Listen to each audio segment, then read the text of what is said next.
Olá, boa tarde a todos. Agradeço pela presença. Vi aqui o nome de alguns convidados. Fiquei muito feliz que vocês puderam acompanhar esse webinar. Para quem não me conhece, meu nome é Kênia, eu sou psicóloga, atuo principalmente na área de desenvolvimento organizacional, hoje na minha consultoria Kênia Coach, mas no passado atuei em algumas empresas, tanto no setor florestal, quanto outras de bens de consumo, como Faber-Castell, por exemplo, onde eu comecei a minha carreira lá no passado.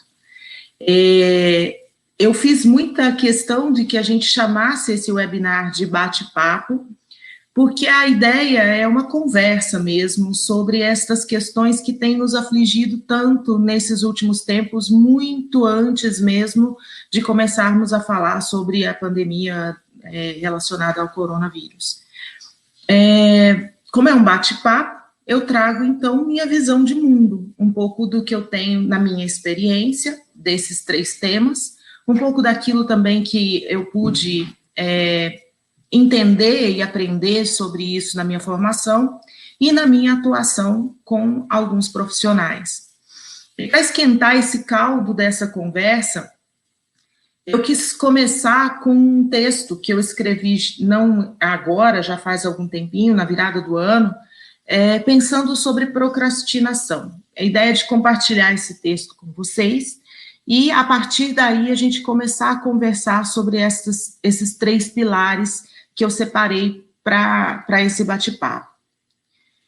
O texto começa assim: uma das melhores desculpas para procrastinação são as resoluções de ano novo. Confesso que eu adoro a energia da renovação de ciclos, mas sinceramente precisamos reconhecer a armadilha. Se pensarmos bem, a qualquer momento podemos decidir reiniciar o sistema. Os marcos temporais contribuem para essa permissão na mesma medida em que servem como desculpas para adiamentos. Percebe?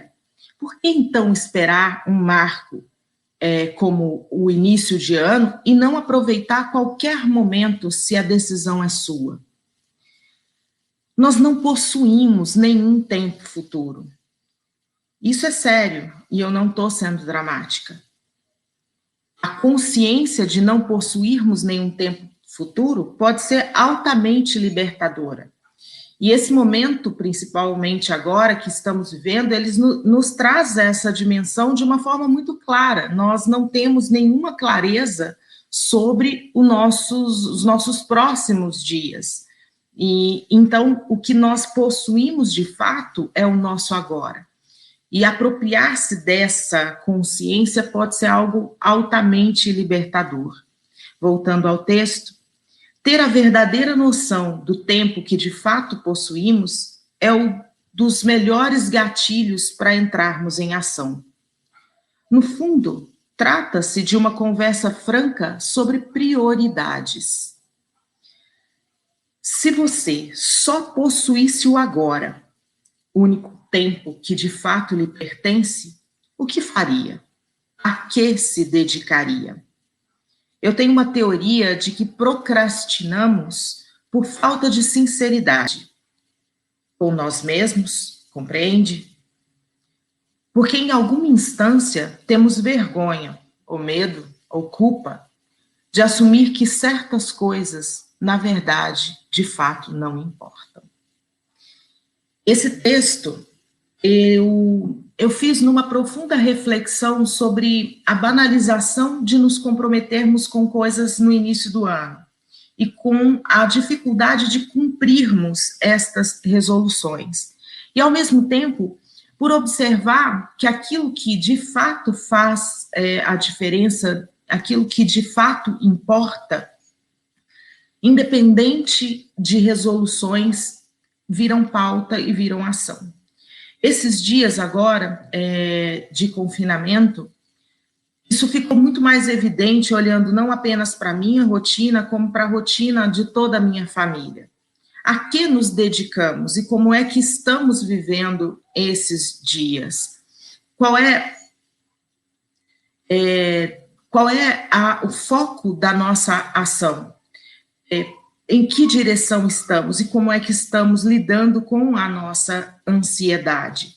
Eu fui buscar um pouquinho de conteúdo histórico sobre procrastinação e tem algumas pessoas, alguns evolucionistas, inclusive, que dizem que procrastinação talvez seja até um resgate da nossa origem ancestral.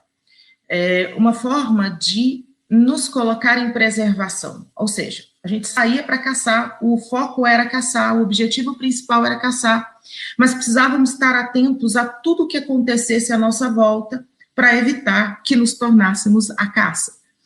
Então, esse estar atento a tudo que está à nossa volta, de alguma forma, nos tirava a atenção do foco principal, que era caçar, mas nos protegia porque nos deixava atentos e ligados a qualquer risco que pudesse acontecer no ambiente. Então, de alguma maneira, se a gente neutralizar as 3 palavras que eu escolhi, procrastinação, ansiedade e carga mental, se a gente neutralizar isso, ou seja, não colocar um peso de avaliação negativa em cima dessas questões, e começar a olhar para isso como condições que talvez existam ou estejam ali como sinalizadores de que alguma coisa precisa ser cuidada, a gente vai se dedicar a algo que talvez faça mais sentido do que entender o que é procrastinação, o que é ansiedade. Mas entender, então, como é que nós lidamos com essas questões. E aí eu trago um outro conceito, e aí tem muito a ver com a minha visão de mundo, né, com a forma como eu vejo as pessoas e o mundo.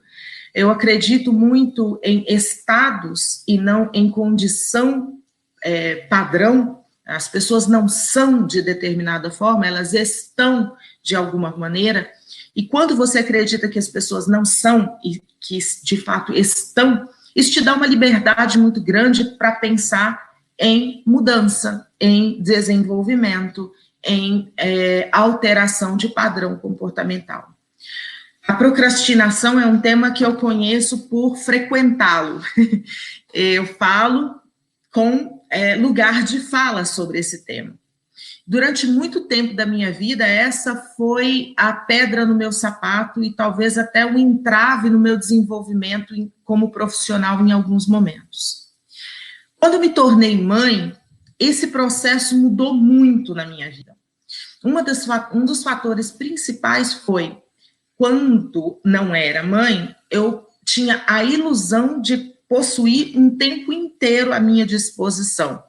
Então, eu podia correr o risco de deixar as coisas um pouco para depois, sem um receio tão grande de ter que lidar com contratempos, o que é uma ilusão, e acreditando numa supercapacidade de resolver as coisas num curto espaço de tempo. Ao longo da minha trajetória de vida, fui muito reforçada pela criatividade. Então, sempre acreditei nessa criatividade como uma válvula de escape ou como uma solução mágica para resolver as coisas de última hora. Com a maternidade, isso me foi tirado. Quem tem filhos sabe o quanto eles são o imprevisível dentro da sua vida. Não dá para esperar, para contar que o filho vai dormir a tal hora para que você leia o artigo que você precisa ler.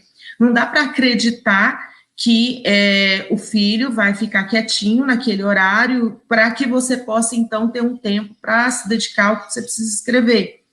Então, você não pode contar com essa mágica do tempo.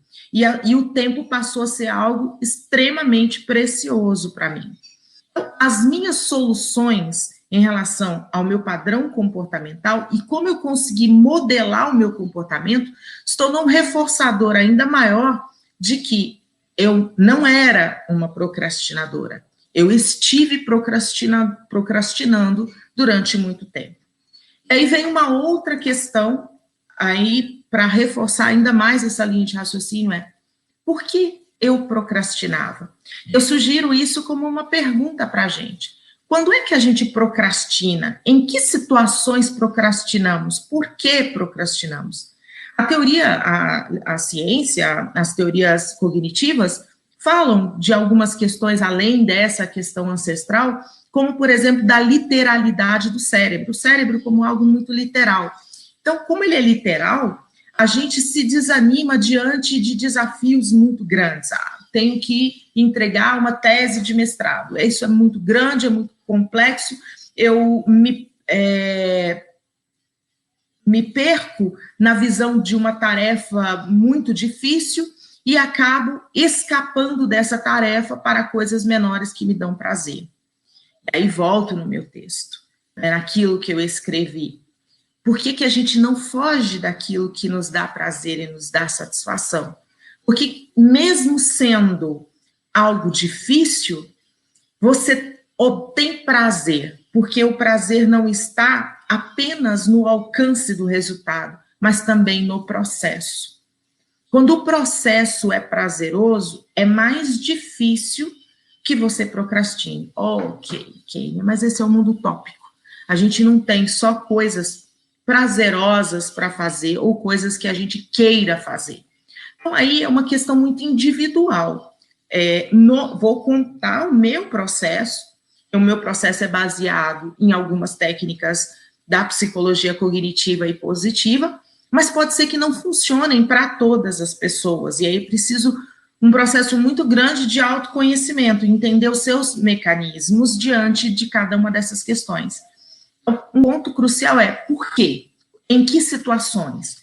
O que me leva a procrastinar?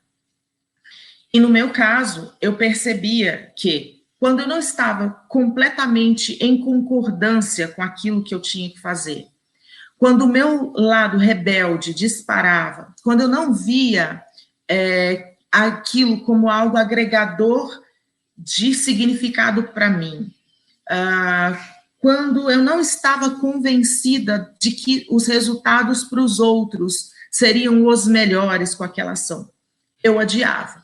E adiava uma outra coisa, além da ação em si, adiava o conflito. Adiava o dizer o que eu pensava a respeito do projeto, da ação, da atividade. Então, esse é um dos aspectos particulares. Uma outra questão foi, eu aprendi a me escutar e observar o meu comportamento. Sou uma pessoa muito ritualística.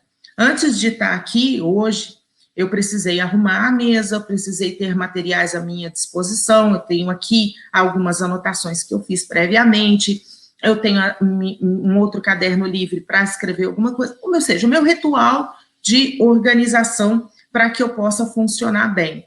Então, entender como é que eu funciono, o que me ajuda, o que me coloca mais perto da ação, me ajuda a lidar com possíveis fugas. Então, eu sei que eu preciso estar preparada, eu tenho que fazer isso antecipadamente, eu preciso ter condições. Adotar uma rotina mais organizada na minha vida me ajuda a perder menos tempo. Eu preciso das coisas muito mais à minha mão para que eu consiga funcionar bem. Eu consigo agir com velocidade a partir do momento que eu me sinto confortável. Ok, são meus mecanismos. O entendimento desses mecanismos e usá-los a meu favor tem me garantido uma entrega muito mais eficiente. Uma outra questão muito presente na minha jornada para chegar até aqui foi lidar com, aí entrando um pouco na outra questão, lidar com a carga mental. E foi incrível como isso que eu acreditava ser algo já resolvido voltou com carga total nesse período de confinamento. Eu já venho trabalhando online há mais ou menos 5 anos. Então, essa dinâmica de trabalhar em casa, de lidar com a rotina da casa e com o meu trabalho, eu acreditava que já estava ok, já estava dominada. Mas é muito diferente fazer isso sabendo que os teus filhos têm um horário para estar fora de casa, teu esposo tem um horário para estar fora de casa, e que nesses períodos você vai se organizar em outras tarefas. E de repente todos eles estavam aqui e eu era a pessoa que organizava a rotina dentro da casa. E no começo eu sofri muito, eu ainda tenho crianças pequenas que dependem de uma orientação clara sobre o que fazer e quando fazer. Então eu comecei a perceber a volta de uma carga mental muito grande. Não bastava delegar as tarefas, tinha um processo de acompanhamento destas tarefas, tinha um processo de preocupação e atenção com isso o tempo inteiro. Então, a minha mente não estava, se a gente dividir o trabalho em dois aspectos, o trabalho físico, aquilo que a gente faz de fato, e aquilo que a gente pensa sobre o trabalho, a organização mental do trabalho, mesmo que eu não estivesse executando a tarefa, eu estava constantemente ocupada, pensando não apenas na tarefa, mas em todo o conjunto de fatores da casa, o nosso momento, os riscos, minha família, todas essas preocupações que devem estar acometendo a vocês também. E a gente só conseguiu se organizar e diminuir o nível de estresse que aqui em casa estava se instalando quando eu consegui compartilhar com a família como um todo a carga mental envolvida. Então, isso envolve responsabilização das partes, isso envolve separar aquilo que de fato vale a pena se ocupar. Ou seja, aí a gente vai entrando um pouquinho no conceito de ansiedade, né? Como é que essas duas coisas conversam, a ansiedade e a carga mental? Ansiedade é algo que em si não é negativo. A ansiedade, por exemplo, estava extremamente ansiosa para começarmos, e ainda estou ansiosa para ouvi-los e para saber como é que isso tudo que eu estou falando está chegando para vocês e que repercussão isso está. Mas essa é uma ansiedade boa de sentir, é uma ansiedade que me fez me preparar, é uma ansiedade que me fez buscar o melhor que eu pude para que esse bate-papo fosse interessante. É como eu usei essa ansiedade para transformar em algo que fizesse sentido. O problema é quando a ansiedade serve de desculpa para te tirar do tempo presente e te colocar num outro tempo que você não tem controle sobre ele. E isso traz junto, inevitavelmente, um aumento de carga mental. Porque você começa a pensar no aqui, no agora, no futuro e no pós-futuro, né? Nas consequências do que está por vir. Uma coisa muito impressionante são as brigas mentais que nós fazemos com outras pessoas. Algumas pessoas, né, eu me incluo entre elas, eu tinha o vício de dizer, de pensar e mentalizar o que eu iria dizer, e aí tá tudo bem, mas pensar qual era a resposta que a pessoa vai dar. Nós não temos controle sobre isso. É pensamento inútil. E começar a perceber quanto tempo você gasta do seu dia, com pensamentos inúteis, quanto tempo você gasta da sua vida, do seu convívio com pensamentos inúteis. O que eu chamo de pensamentos inúteis? Pensar sobre coisas que você não tem ação no momento, pensar sobre coisas que você não tem controle, pensar sobre coisas que você não é capaz de definir, de entender, de prever. Ok, eu entendo que a gente pode raciocinar sobre possíveis cenários. Ok, isso é saudável. Desenha, então. Escreve.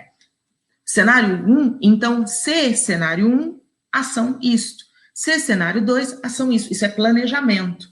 É diferente de ficar com isso dentro da tua cabeça, ruminando, pensando, falando, respondendo, criando histórias que não vão servir para nada. A partir do momento que você coloca isso no papel, isso vira planejamento, você tem a possibilidade de fechar, de virar a página e de dizer, ok, já depositei aqui, agora eu vou me dedicar a ações que eu preciso nesse momento para estar preparada para esses cenários que talvez venham a surgir.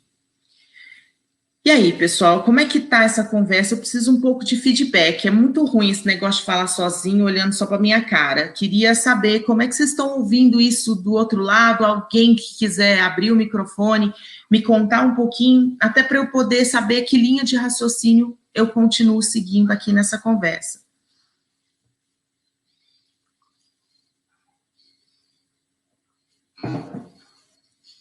Ninguém? Porque a plataforma só permite 25 pessoas com o microfone ligado. Como o nosso webinar ultrapassou 25 pessoas, a gente está com quase 40 pessoas na sala, a gente só conseguiu deixar ativado o bate-papo. Então, eu vou pedir para o pessoal participar, mandando as perguntas ou participando via bate-papo, tá bom? Tá ótimo.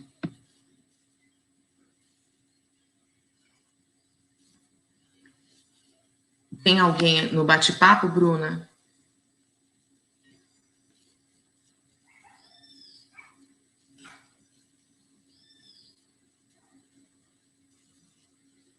O Sam, desculpe. Muito bom, perfeito. Tem mais pessoal digitando. O som melhorou? Para mim, o som tá ok. Eu fiz um teste também com o celular, também tá ok aqui. Ok. Tá ótimo o som. Aí é que começou a entrar umas perguntas. Mais alguma dica de como livrar dos pensamentos que sabemos que são inúteis, mas ainda assim parecem mais fortes que o nosso controle? Assim, eu vou te dar a minha dica. Em processo terapêutico, eu descobri isso, que eu tinha pensamentos inúteis, e que eu ficava ali respondendo, perguntando, e falando, e pensando sobre o mundo, e mil coisas. Escrever me ajuda muito, e eu uso 2 tipos de escrita, principalmente. Eu uso a escrita para esvaziar a mente, e eu uso a escrita artística. Tento produzir alguma coisa, alguns poemas, algumas coisas nesse sentido. E isso me ajuda a escrever, mas não foi tudo. Eu criei um símbolo, funcionou para mim, tá, Kaique? Que era um gesto que eu fazia para mim mesma quando eu percebi, que a minha terapeuta me ensinou a fazer, que é corta. Quando o pensamento começava a ir longe demais, eu fazia o corta. Depois eu parei de fazer corta, até para os outros não ficarem achando que eu sou doida. Mas esse processo, mas eu continuei fazendo mentalmente o corta, sabe? Vai muito em linha com o que as teorias de mindfulness falam para a gente. Você aumentar sua consciência sobre si mesmo. Um processo de autoconhecimento genuíno. A gente começar a olhar para o que eu estou fazendo, o que eu estou sentindo, por que eu estou sentindo. E envolve toda uma filosofia de vida que diz o seguinte: o outro não me faz nada. O outro, o mundo, o externo, não me faz nada. Quem faz sou eu comigo mesmo, a partir da interpretação que eu tenho desse mundo e desse outro. Se eu entendo uma palavra como rude e eu me magoo, foi porque em algum momento na minha psique, eu decidi permitir que essa pessoa tenha um poder sobre as minhas emoções. No final de uma apresentaçãozinha que está aqui linkada, que vocês vão ter acesso, eu coloquei alguns links. Como a pretensão não é uma discussão científica, com uma bagagem muito teórica, eu trouxe coisas simples, coisas fáceis, coisas leves. E lá tem um texto, tem um vídeo fazendo uma diferenciação sobre sentimento e emoção. Isso é muito legal, porque enquanto os sentimentos são algo biológico, eu senti frio, eu senti fome, a emoção provocada por eles é um processo cognitivo, é uma interpretação do que o corpo está vivenciando. Então, se é uma interpretação, eu posso ter várias formas de interpretar. Olha que coisa linda. Por isso que eu amo psicologia. Porque isso mostra a nossa plasticidade comportamental. Se eu posso, então, ter várias interpretações, eu não preciso ficar rígido numa única forma de ver aquilo que eu sinto, aquilo que eu penso, e eu posso mudar a minha maneira de lidar comigo mesmo. A Kátia, minha querida e amada, está dizendo aqui que achou muito legal trazer a minha história. Ela conhece essa história muito bem. Eu vou aproveitar, Kátia, a sua participação aqui e contar. A Kátia foi minha gestora num período e hoje minha amiga querida, e ela me ensinou uma lição sobre procrastinação maravilhosa. Um dos meus problemas também com procrastinação era que eu queria entregar o produto perfeito. O produto perfeito na embalagem perfeita, com o melhor que pudesse, impressionar pelo melhor. E aí um dia ela me trouxe a seguinte visão: Kênia, o que adianta fazer o melhor bolo, mais saboroso, com a melhor apresentação, super bem confeitado, um dia depois do aniversário? Pronto. Nenhum feedback foi tão eficiente para mim contra essa visão. Eu entendi o significado do bolo atrasado. Até porque eu sou uma pessoa que dá super valor a aniversário. Então, muito disso também, né? Que armadilhas nós criamos para nós mesmos. Deixa eu ver. Tem uma pergunta da Rosana também. Isso. Acho que você pode ajudar dando algumas dicas sobre o que fazer nessa época. Ok. Rosana, obrigada por essa pergunta. O que está acontecendo conosco nessa época é reflexo do que já vinha acontecendo conosco antes. Quando eu coloquei, conversando com a Bruna, e a gente colocou esse título, Bate-Papo sobre Outras Pandemias, é porque nada disso que a gente está experimentando agora é novo. A procrastinação, a ansiedade e a carga mental já eram dificuldades que a gente vinha trazendo. Agora a gente está com isso tudo agravado pelo isolamento. Eu estava ouvindo acho que era, eu não sei se é um podcast, depois eu acrescento, não está na lista dos links que eu coloquei lá, mas eu gosto muito do Pedro Calabres, que tem o canal Neurovox, e ele estava falando sobre, ele é neurocientista, e ele falando sobre o que acontece com o nosso cérebro em períodos de confinamento.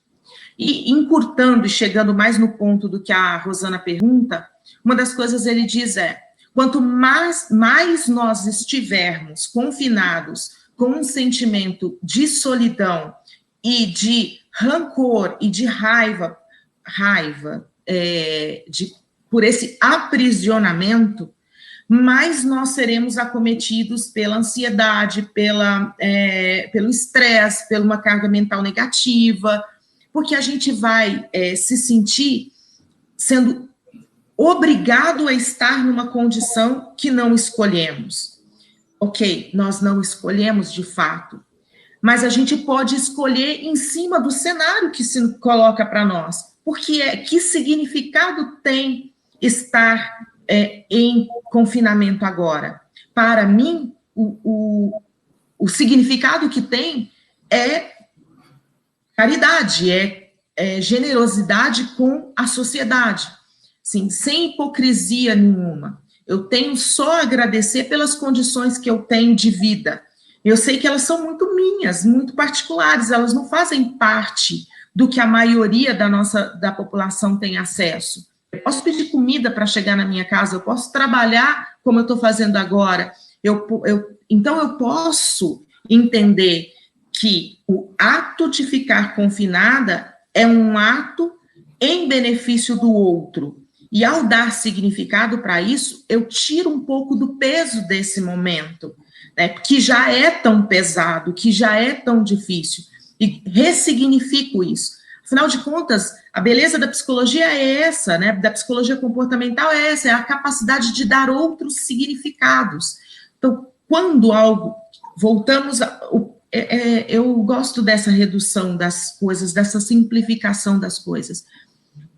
O ponto de partida sempre vai ser autoconhecimento, autoescuta. Olha para si mesmo. O que é que está te doendo? Toda dor é uma sinalização do teu corpo, do teu psicológico para a tua saúde. Olha para isso pensando nesse sentido. Se dói, é porque meu corpo está reagindo a isso porque quer se curar. E do que eu preciso me curar? O que está me deixando ansioso? Ok, então identifiquei a minha ansiedade, que mecanismos e que estratégias eu posso criar minhas para lidar com isso? Aqui em casa, nós criamos uma rotina. Mas dentro dessa rotina, ela tem um monte de espaços livres, porque eu sou uma pessoa que preciso de liberdade. Eu preciso não ter tudo programadinho das 7 da manhã até as 20, porque isso me deixa angustiada. Para mim, a angústia maior é essa, eu ter que cumprir uma rotina assim muito certinha, muito rígida. Então, eu tenho parâmetros de rotina para eu ter uma certa organização, mas dentro disso eu tenho liberdades, eu tenho momentos lúdicos, eu tenho momentos de prazer, e eu intensifiquei e ressignifiquei esses momentos de prazer de forma que eles pudessem ser compartilhados com a minha família. O que mais? Tem um comentário do Sandro: não permito que nada nem ninguém seja dono da minha vida ou dos meus pensamentos. Isso, Sandro, é a gente tem que se apropriar da nossa vida, né? Sou eu que decido como eu vou lidar, como eu vou enfrentar, mas com honestidade, sabe? E esse é o bacana desse processo, assim, da gente olhar para nós mesmos e não fugir das nossas sombras, né? Do nosso, daquilo que não é tão bonito, sabe? Se eu não for capaz de reconhecer, por exemplo, uma das coisas que eu acho mais pesadas de encarar é a inveja. Mas se eu não for capaz de reconhecer que em algum momento o que eu estou sentindo se chama inveja, eu não vou tratar isso. E eu vou sempre olhar para fora de mim e não vou olhar para dentro de mim. Isso foi só um exemplo. Tem o Eduardo. Como controlar a ansiedade e a sobrecarga mental nesses tempos onde há uma sobrecarga de notícias ruins sobre tudo o que estamos vivendo hoje? Legal, Eduardo, obrigada por essa pergunta também. Tudo o que eu estudei sobre controle de ansiedade, controle sobre carga mental, fala sobre respiração consciente. Isso, não, por mais básico que isso seja, e às vezes a gente custa a acreditar nas respostas básicas, né, nas respostas simples, mas nós somos organismos vivos, o nosso ritmo respiratório influencia diretamente no nosso batimento cardíaco, no nosso metabolismo, e aí por aí vai. Respire rápido e observe como o teu corpo fica. Respire profundamente e lentamente e observe. Bom, isso é só um ponto de partida, tá bom, Eduardo? Não é a resposta para tudo. Mas depois, além disso, e eu acho que é aí que você quer chegar com a sua pergunta, seleciona. Sabe, quanto tempo do meu dia eu vou me dedicar a me informar sobre o que está acontecendo lá fora? Porque eu quero me manter informado, até porque isso vai me ajudar a garantir a minha saúde e a saúde da minha família. Então, eu vou escolher um momento do meu dia, aquele momento é o momento em que eu vou me atualizar sobre o que está acontecendo. Fora desse momento, aproveita para outras coisas. Os pensamentos virão, mas à medida que você tiver a disciplina de, ok, não é a hora de me dedicar a isso, agora eu estou fazendo outras coisas, agora eu estou aproveitando para fazer outras coisas. Assim, eu não estou aqui falando como se fosse a pessoa perfeita que faz tudo certo. Passei os primeiros dias pegando informação de tudo quanto é lugar, tentando ler e entender, afinal de contas, ninguém viveu isso antes. Então, busquei, também percebi como isso foi me fazendo mal. Então, eu selecionei alguns canais e alguns teóricos e algumas pessoas que, para mim, falam do assunto de uma forma que eu acredito, que tem a ver com os meus valores, e que eu acredito na confiabilidade dessas informações, eu me atualizo por ali, mas o resto do dia eu vivo, e eu estou viva hoje e agora, e vou fazer isso da melhor maneira que eu puder. Tem da Kênia aqui. Oi, Xará. Realmente, hoje em home, a minha rotina teve que ser recriada, pois tem todo o cuidado do filho que está em casa, desde a alimentação até atividades, preparar um ambiente para a atividade de trabalho, não conseguir render o quanto precisava e ter a sensação de que o dia passou. Essa sensação está criando uma ansiedade, angústia, mas aos poucos tento recriar esse momento. pensar de outras formas. Kênia, vou te falar um negócio. Sabe o que isso tudo fez com a gente? Escancarou uma verdade que a gente não queria ver. Nós sempre vivemos a ilusão de que existiam duas vidas, a vida profissional e a vida pessoal. Com o confinamento, essas duas coisas se misturaram, como sempre foram misturadas. A questão é que isso agora está escancarado, tanto para nós, profissionais, quanto para os empregadores, para as empresas, para os nossos clientes. Quantas e quantas vezes, como eu disse, eu trabalho em home office há muito tempo, quantas e quantas vezes eu estou toda preparada no meio de uma reunião de negócio, tentando me vender para um cliente que às vezes não me conhece, mostrando profissionalismo, e de repente uma pequena cabecinha começa a surgir aqui nesse campo da câmera, né? E assim, no começo, eu pedia desculpas e morria de vergonha e me sentia menos profissional. Depois, eu ressignifiquei isso também. Por que eu escolhi estar autônoma, estar numa empresa, ter esse ritmo de trabalho que eu tenho hoje? Porque eu acredito em alguns valores que envolvem, inclusive, a educação de qualidade dos meus filhos. Se o meu cliente quer me contratar para ser sua parceira de trabalho, ele vai levar o combo. E nesse combo tem alguém que tem filhos, que os valoriza, que precisa de um tempo para eles. Ok, eu tive o privilégio disso. Mas agora nós também temos o privilégio disso. Eu acho que a gente precisa, quem tem voz, começar a discursar um pouco mais sobre isso para os empregadores e para os clientes, para essa percepção. Aproveitar que as pessoas vão ter um pouco mais de facilidade para ouvir a respeito disso e dizer: as pessoas precisam de espaço e de tempo para cuidarem da sua vida, da sua família, da sua rotina. E nós, aí para você, Kênia, nós precisamos entender o que é possível. E eu criei um exercício mental que me ajuda também nesses momentos de ansiedade. Eu olho para mim mesma, quando eu começo a perceber que eu estou ficando ansiosa, ou que eu estou me cobrando demais, o que é uma frequente em mim, e falo: se Deus existe, e a gente está aqui por uma decisão divina, esse sofrimento meu faz sentido? Isso que eu estou pensando e que eu estou sofrendo faz sentido? Agrega? Olhando para a existência humana e divina como um todo, que tamanho tem isso? E aí eu faço a pergunta de outro jeito também. E se Deus não existe? Se Deus não existe, e a gente está aqui para esse único momento, isso que eu estou sentindo, e esse sofrimento, e isso que está consumindo a minha carga emocional toda, faz sentido?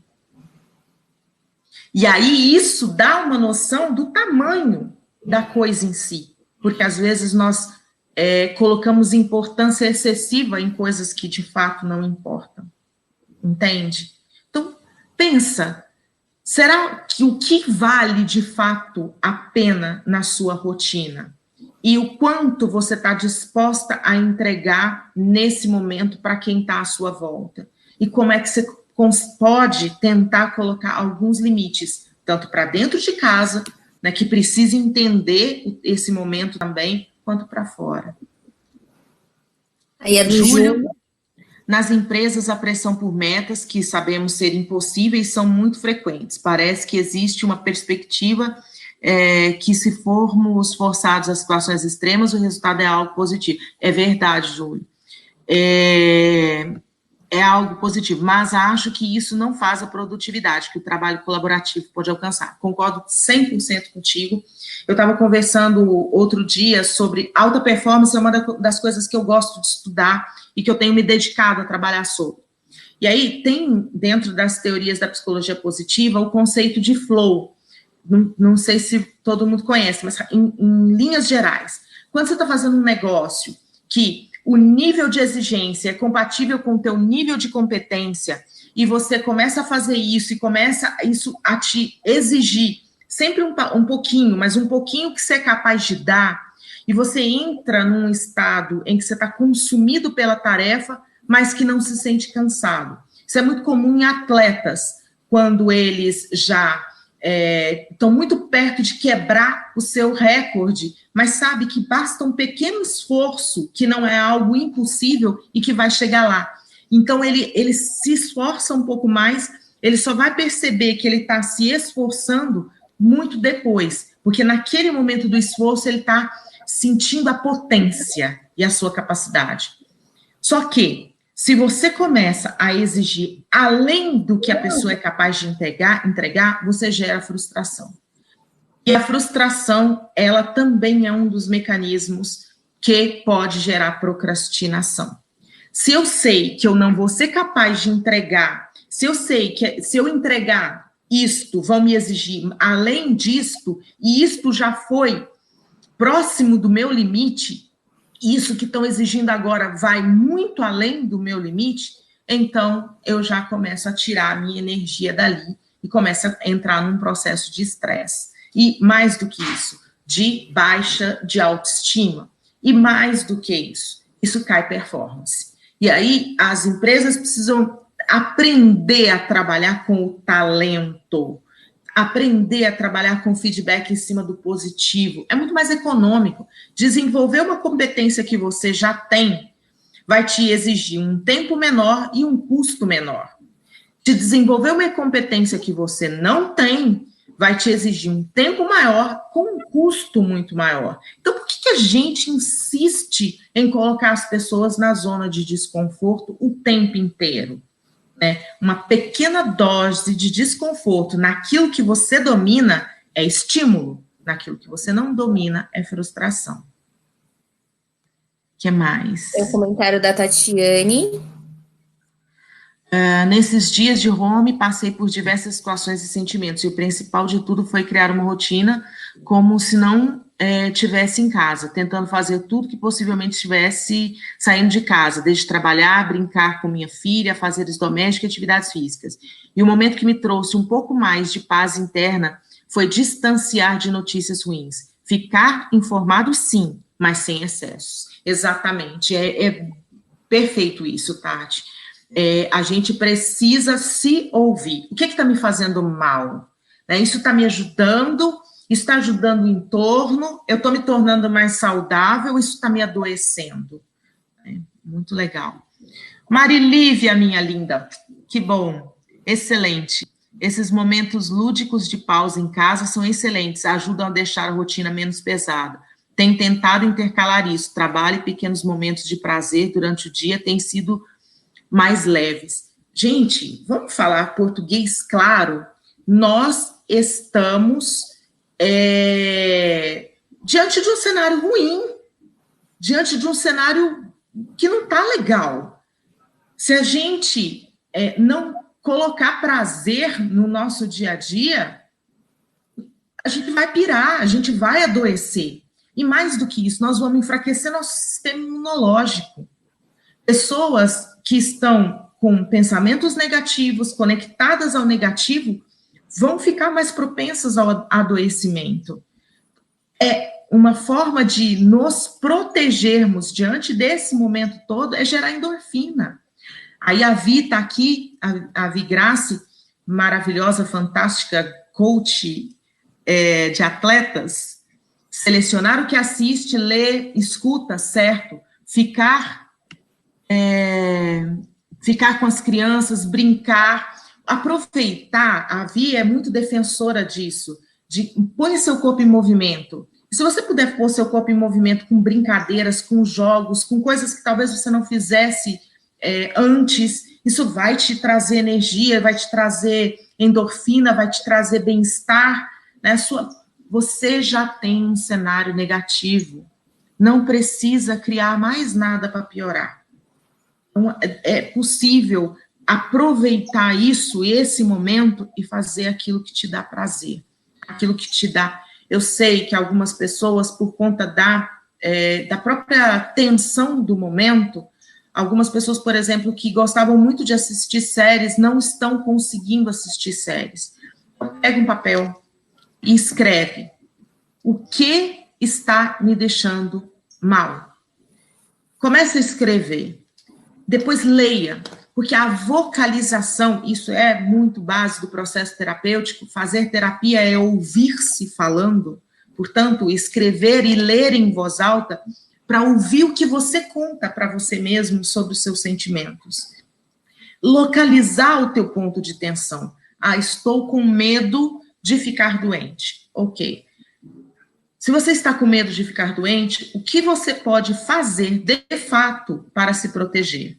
Ok, eu posso ficar em casa, eu posso aumentar a minha higienização do ambiente, eu posso fazer uma atividade física, eu posso me alimentar melhor, eu posso dormir melhor, eu posso cuidar do meu sistema imunológico. Ok, você está fazendo alguma dessas coisas? Sim, essa aqui eu não estou. Você quer fazer? Quanto você quer fazer? Porque precisa ser do jeito que você é capaz de fazer, para não virar engano, para não virar uma mentira para si mesmo.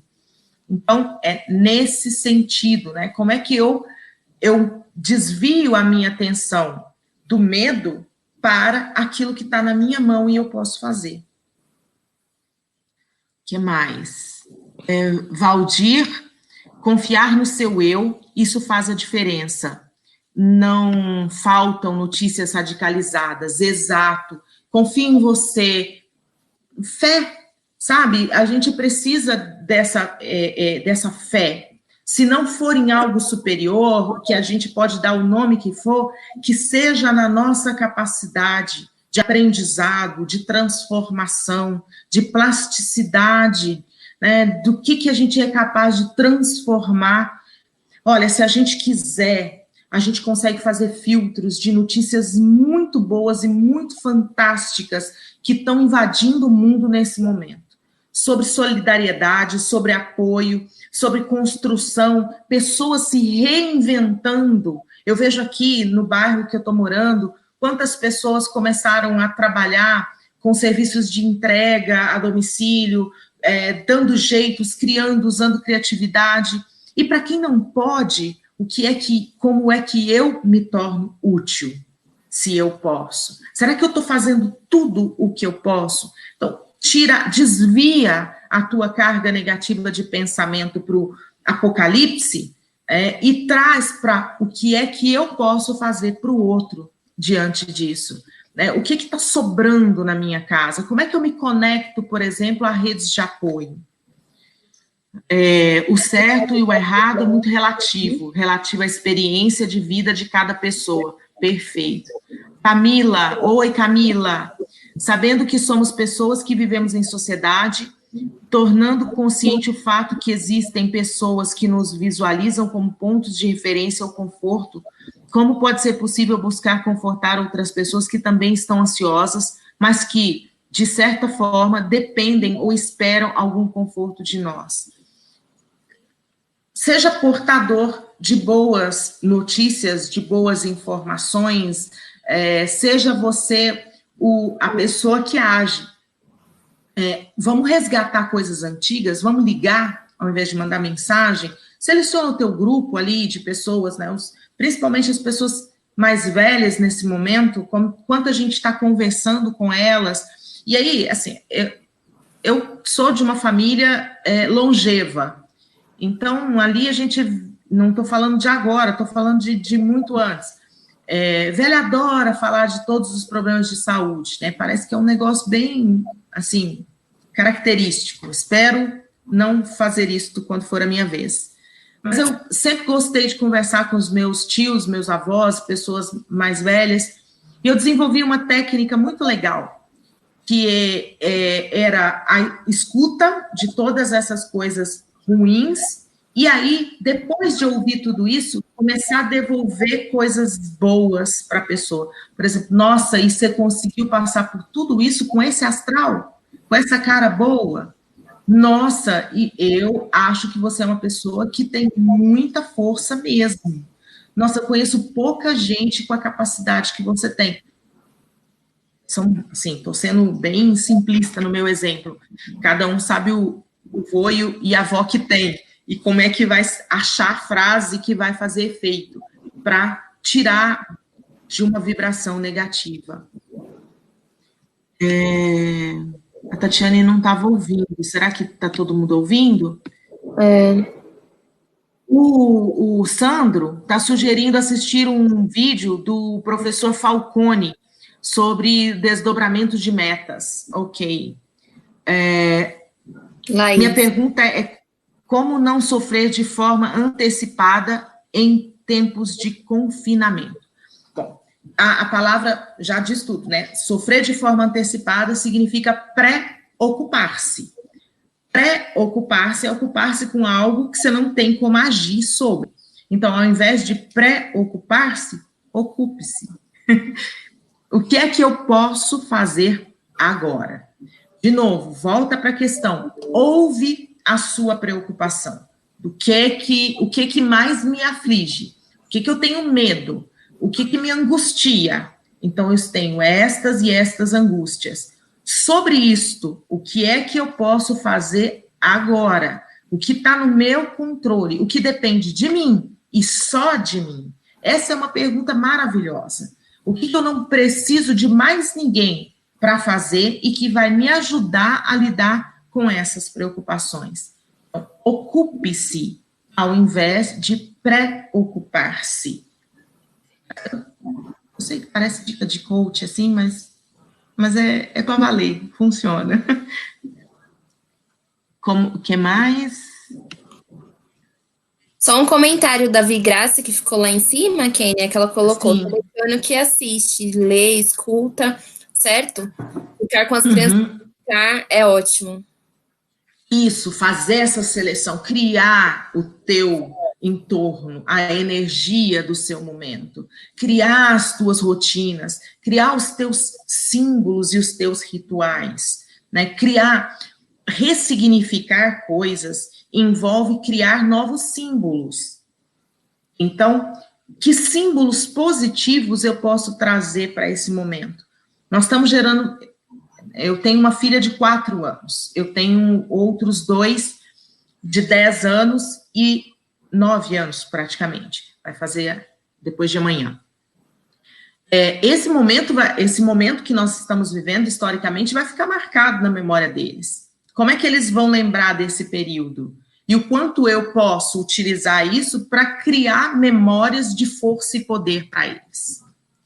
Todos os livros construídos em períodos de grandes crises mundiais, de pessoas que lidaram com isso e que superaram isso, mostram exatamente essa força e esse poder, de como é que essas pessoas criaram, dentro da crise, bolhas de oportunidade, que fizeram sentido para elas, dentro do convívio delas, mas sempre com um olhar positivo, um olhar otimista. Nós vamos sair dessa situação. Não sabemos quanto tempo vai demorar, mas como é que vamos reconstruir isso se tivermos adoecido ainda mais emocionalmente? Então, a gente já vinha adoecendo. Esse foi um grande freio que a gente tomou para olhar para nós mesmos e nos questionarmos sobre o quanto já estávamos solitários, o quanto já estávamos ansiosos, o quanto já estávamos sobrecarregados.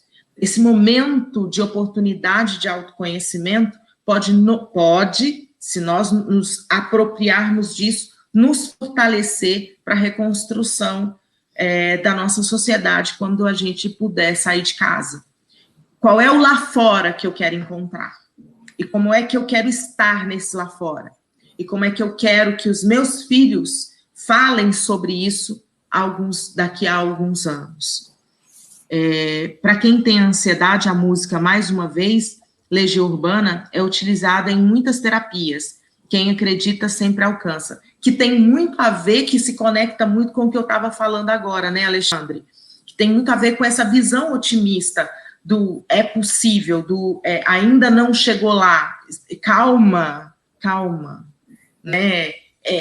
Não dá para querer que esteja pronto no meio do processo. Vou aproveitar um gancho disso, Alexandre, e falar sobre um problema muito da nossa época. Eu sou de uma geração em que a ansiedade, ela tinha um tamanho diferente da ansiedade de hoje. Eu sou da época de escrever cartas. Então, eu mandava carta e colocava a carta no correio, e eu sabia que ela ia demorar um tempo para chegar, um tempo para ser lida e um tempo para ser respondida. Eu gostava de escrever cartas, então eu praticava isso com frequência. E saber, ter a consciência desse intervalo de tempo não me evitava viver a ansiedade. Então, a partir do momento que a carta era colocada no correio, eu entrava em estado de ansiedade. Mas eu tinha que ter racionalidade o suficiente para entender que ia demorar um tempo. E isso, depois, né, fazia parte da minha rotina, do meu dia a dia. Hoje, a gente manda uma mensagem no WhatsApp. E se não fica azulzinho em questão de segundos, a gente morre de ansiedade. Então, olha o tamanho da ansiedade que eu enfrentava antes e o tamanho da ansiedade que essas gerações vivem hoje. A ansiedade, ela está muito relacionada com a maturação da nossa capacidade de espera. Amadurecer esse processo de espera envolve entender que as coisas não acontecem necessariamente no nosso tempo. Elas acontecem no tempo. No tempo que tiver que ser. Esse momento que estamos vivendo está sendo uma boa oportunidade de se reinventar, se permitir a viver novas experiências, seja no home office, contato com familiares e amigos. A Mi está dizendo que está excelente, obrigada, Mi.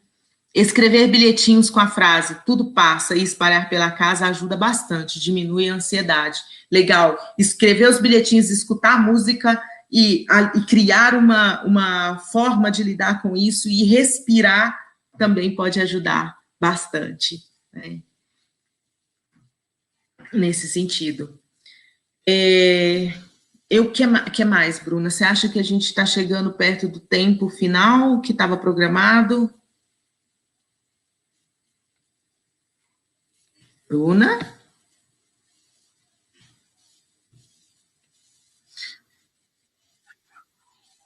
Oi? Acho que até já passamos do tempo. O pessoal está participando bastante, muito bom. Ai, que bom. Bruna, eu acho que eu queria colocar a apresentação só para passar algumas mensagens finais, isto.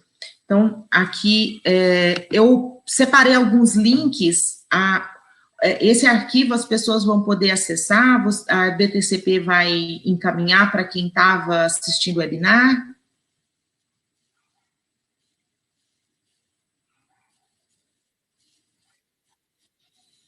Ok. Então, aqui nessa página eu sugeri alguns links.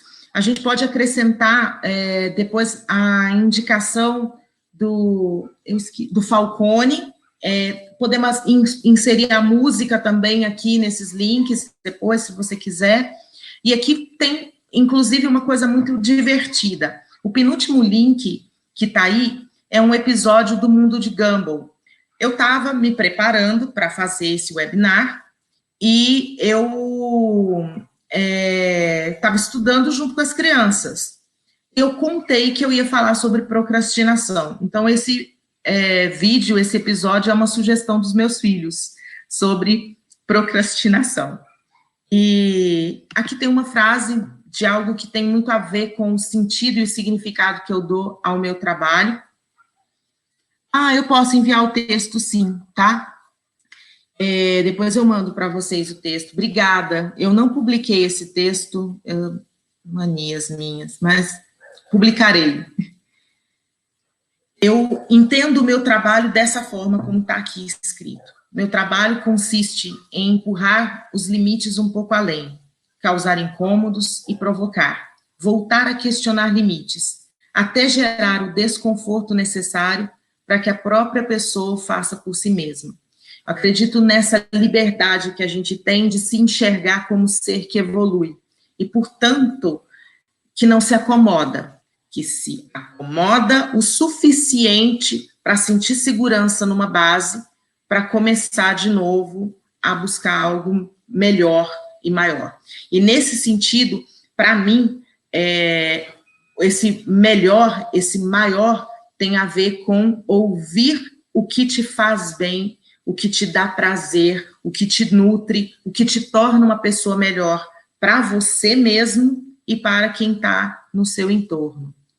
E se você gostou e achou legal essa conversa e quer continuar mantendo contato e saber um pouquinho mais da minha história, da minha trajetória, tem aí alguns contatos meus, o meu perfil está no LinkedIn, lá dá para saber um pouquinho da minha trajetória profissional, por onde eu andei. Tem o meu e-mail e a minha página do Instagram. Eu adorei, gostei demais de estar com vocês e espero que tenha valido a pena.